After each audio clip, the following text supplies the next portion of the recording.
সামনের গাড়ি অ্যাক্সিডেন্ট করে, পেছনের গাড়ি অপেক্ষা করে না, পাশ কাইটা কাইটা চলে যায়। জ্যাম বাজ্যা গেলে আরো চিৎকার শুরু করে, আরে লোক মরে গেছে, আরে মরলে মরুক বেটা, রাস্তা ক্লিয়ার করতে কম।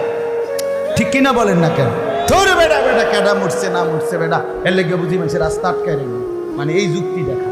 তাহলে কেডা মরছে না মরছে মানে তোর মতো এক মানুষ মরছে। ঠিক কিনা বলেন না? তোর মতো এক সুস্থ সবল মানুষ মরছে বেটা, যে একটু আগে হাত নাড়তো পা নাড়তো, সেই মানুষটা এখন রক্তে ভাসতেছে বেটা। পাত্তাও নাই, কিসের সময় কার হাতে সময়? সবাই মেশিনের মতো যন্ত্রের মতো দৌড়াইতেছে। রাস্তায় দেখেন না সিএনজি অটো কি করে সবাই, কারো হাতে সময় নেই।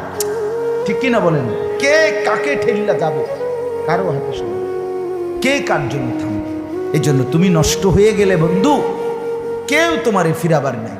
তোমার জন্য ভাববে কেউ, ডাকবে কেউ, কাঁদবে কেউ নাই। আরে আপন মা বাপের তো খবর নাই এখন। আপন বাপ সাইয়ার হইছে, দেখে তার ফুতে আজকে 6 বছর 9 বছর এক ওয়াক্ত নামাজ পড়ে না, এবড়া বই বিড়ি খায়, বন খায়, চা দিয়া ভিজাইয়া খায়।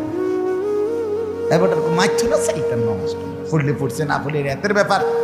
বাবুরে টিহা দিছে, টাকা দিলে খালাস। যদি সুতে টাকা দেয় বাপের কোনো অসন্তুষ্টি নেই, আর যদি টাকা না দেয় এবড়ার গজবে আল্লাহর আরশ কাঁপে। ফুতের উপরে লানত দিতে দিতে, অভিশাপ দিতে দিতে শেষ। কারণ টাকা দেয় না, টাকা দেয় না, পুরা গ্রাম হাইটা হাইটা তখন মানুষের কাছে বদনাম। এই ফোলাগারে মানুষ করছি আমি, এই ফোলার লাইগা জীবন যৌবন শেষ করছি, 12 লাখ টাকা সুদে লইয়া তারে আমি নিজে বিদেশ পাঠাইছি। কত বড় নেয়ামতের কথা। বেশরম মানুষ সুদে টাকা লইয়া আবার মানুষের দ্বারে কও, এত বড় হারাম কইরা আবার কইতেছ। হ্যাঁ, 12 লাখ টাকা দিয়ে ফোলা বিদেশ পাঠাইছি আমি, কিস্তি লইছি আমি, সুদে লইছি আমি, আর অন ফোলা গাও একটা টাকা দেয় না।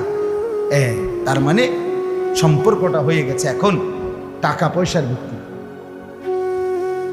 আখেরাত কোথায়? আখেরাত